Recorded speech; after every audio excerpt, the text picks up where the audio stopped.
Good day mga kaworks. Ayan, pang DC, pang ano na tayo ngayon?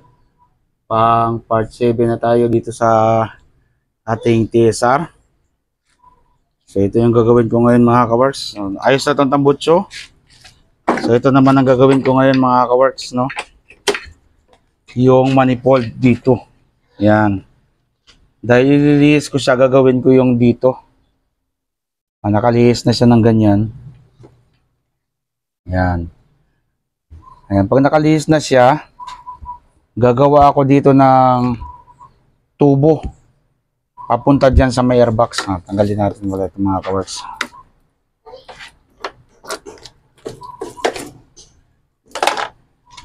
Yan, makikita nyo mga kaworks, yan ang airbox. Ito na mismo yung airbox. Mayroon yung nakalagay na foam dyan. Ngayon itong ilalim, lalagyan ko to dito ng plain sheet. At lalagyan ko siya ng linya papunta dito. Dito nakadaan siya dito. Lusot dito pa dugtong dito sa carb. Tapos lalagyan na lang ng hose dito. So yan yung gagawin ko ngayon. Dapat kasi sa kabilang side dito. Kaya lang dahil itong shock absorber ay doon sa kabilang side nakalagay.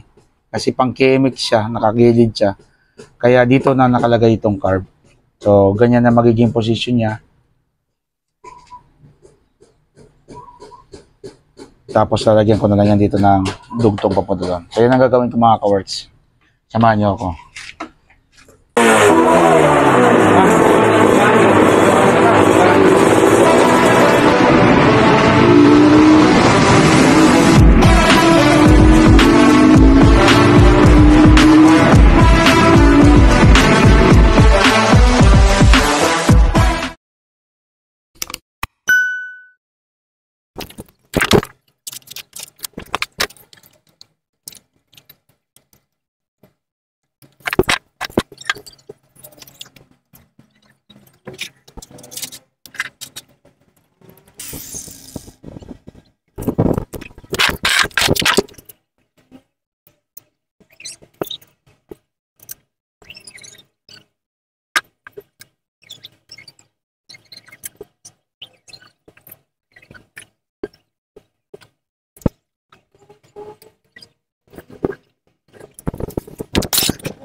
So yan mga kaworks, dahil hindi ito pantay, mahirap dito ilagay doon pag hindi pantay.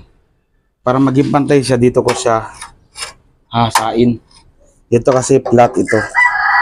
So dyan ako maghahasa para maging pantay ito. Kasi kailangan pa dapat ito tornuhin, pero masyadong maraming proseso papunta pa lang tornuhan. No? Kaya naman dito. So ganito lang yun mga kaworks.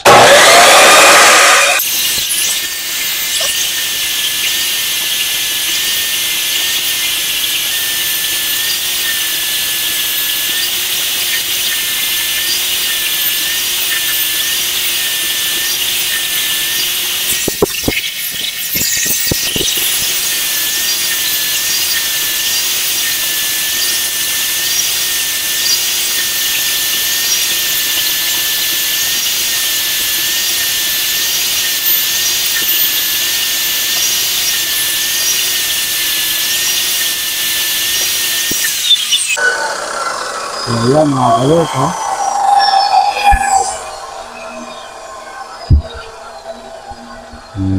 Pantay na yan. O, ayan. Pantay na yan. Wala na yung singaw. So, ano pa yan, kung dadalayin pa sa machine shop, matrabaho pa yan. Samantalang dito, sandali lang. Nabawasan pa ako ng gastos.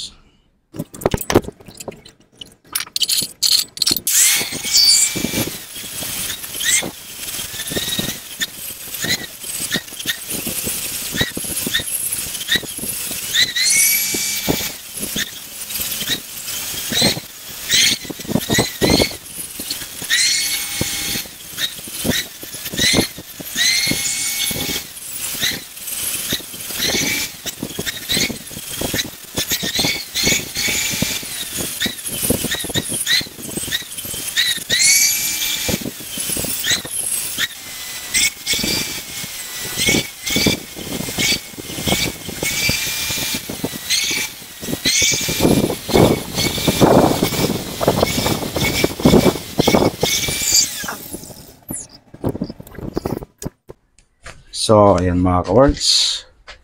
Okay. Lagyan ko rin yan siya ng, ayan o, liig-liig. Para sumabit dyan yung ano ng hose. Para di siya mahugot-hugot. So, may kanal yan siya. So, ito na yung ating finished product. Yan. Okay. Ayan o. Madilim kasi. So, kakabit ko na mga ka-works.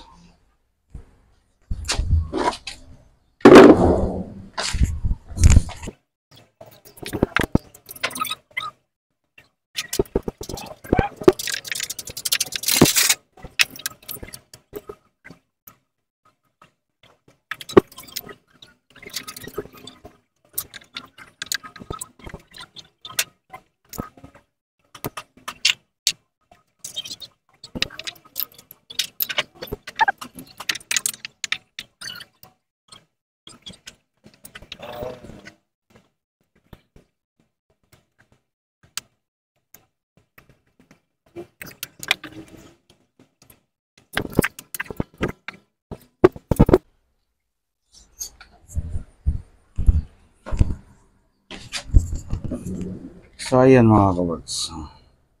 Bigyan natin ng ilaw. Madilim ang paligid. So, ayan mga ka-works. Ayan na yung manifold na ginawa. Ginawa ko. Bakit blurred? Blurred yung aking video. So, ayan o. Yan. So, dito na nakaharap yung card. Makikita nyo. Malayo na siya sa shock absorber. Ayan ito. Nakalihis na siya. So, ngayon, mula dito, lalagay ko ng clean sheet dito. Tapos magbubutas ako dito sa lugar na to. Papunta yan dyan. Yan. Sa lubong siya. Tapos pagdating dyan, lalagay na lang ng hose papunta dito sa carb. So, yun na yung susunod na step.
So, ayan mga ka-works. Na-spot na natin yung bibitan yan yung magiging position. Lalagyan na lang yan ng ano dito, guma na connector dito sa lugar na to. Para hindi na siya, para mayroon siyang paglalagyan ng clamp dito at saka sarado na siya. So, maiksi lang yan. Siguro para mga radiator hose, ganoon siguro. Pwede ilagay dito. Maiksi lang yan. So, ipulweld ko na mga ka-works, tapos bubutasan ko na kung saan ba siya tumama dyan.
Yan ang mga ka-works. Yung ating ano sa air cleaner. So yung may-ari, nag-order pa siya ng yung air filter mismo. So, hindi ko pa alam kung ano magiging itsura niya, pero malaki naman yun eh. Nakatama yun dyan sa may size ng ano, butas doon. Halos ganun siya kalaki. So, yan na yung butas niya. Oh, ayan na mga ka-works. Ayan o. Hindi nga lang nakagitna, pero hindi na importante yun. Ang importante may mahigupan siya, tsaka bumagay doon sa, hindi ko na maigit na mga ka-work eh. Kasi, yung position kasi doon ng carburetor masyadong mababa. Kung itataas ko pa to, lalayo ng gusto at lalaki yung bali dito. Babali siya ng gusto dito. Kung itataas ko siya. So, baka dyan sa part na yan, mahirapan maghigop ng hangin yung carb, yung makina. So, ayan na yung kanyang butas. Yan. Yan, sakto-sakto na yan para sa CC niya. Kasi 125 lang naman yan, yung duro. So, sabit ko lang yung mga ka-works.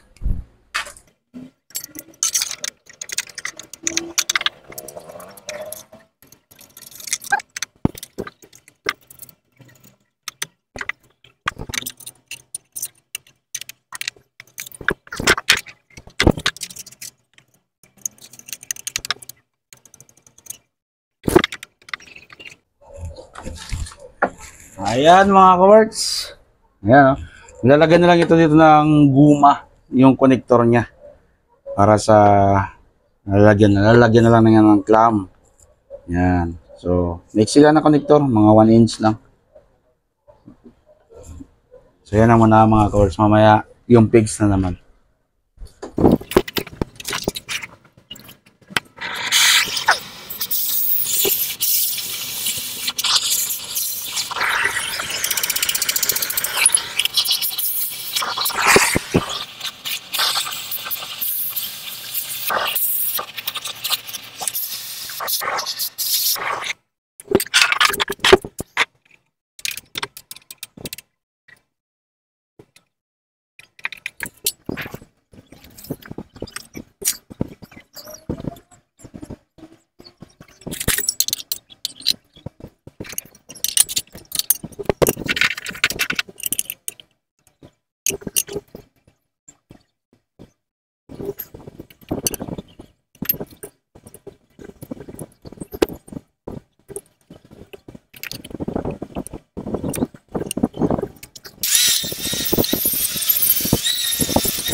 So yan mga ka-works, at tapos ko na yung ngayon. So ito na yung last part natin sa episode natin ng TSR 125 Modify.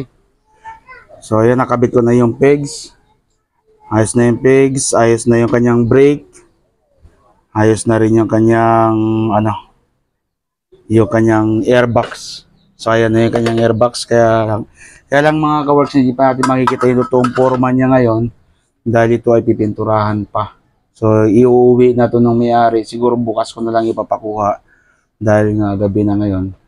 So uuwi nila ito kasi hindi naman ako nagagawa ng pintura, hindi ako nagpipainting. So ipapapinturahan pa nila to at ayusin to yung makina, so hindi natin maririnig na umandar to. Pero abangan ninyo mga ka-works, dahil bandang December magkakaroon ng motocross uli by El Nido siguro, El Nido Palawan, magkakaroon ng motocross competition. Doon natin makikita uli ito. So abangan niyo yung video na makita natin ito doon sa racetracks, at saka yung mismong race o yung mismong laro ng motor na to, dahil ilalaro talaga to. So, kumbaga pinagawa nila ito para ipanglaro. So hanggang dito na mga ka-works itong episode natin na TSR. Hanggang sa muli, at abangan niyo po ang ibang mga video na gagawin ko, dahil marami pa akong gagawing video, hindi lang ito, umpisa pa lang ito. So next time mayroon na namang magpapamodify sa akin, hindi ko pa sigurado kung anong araw, kung kailan. Pero mayroong susunod dito. Sports din mga ka-works. Ganon din ang gagawin, luma siya, old model na siya, gagawin siyang modelo, pero hindi totally ganito, napapalitan pati yung tangke. Yung sa kanyang ipapagawa ay yung likod lang. So abangan nyo yan mga ka-works, dahil panibagong project na naman yan. So yan lang muna mga ka-works, at abangan nyo yung mga next video ko. So bye bye muna.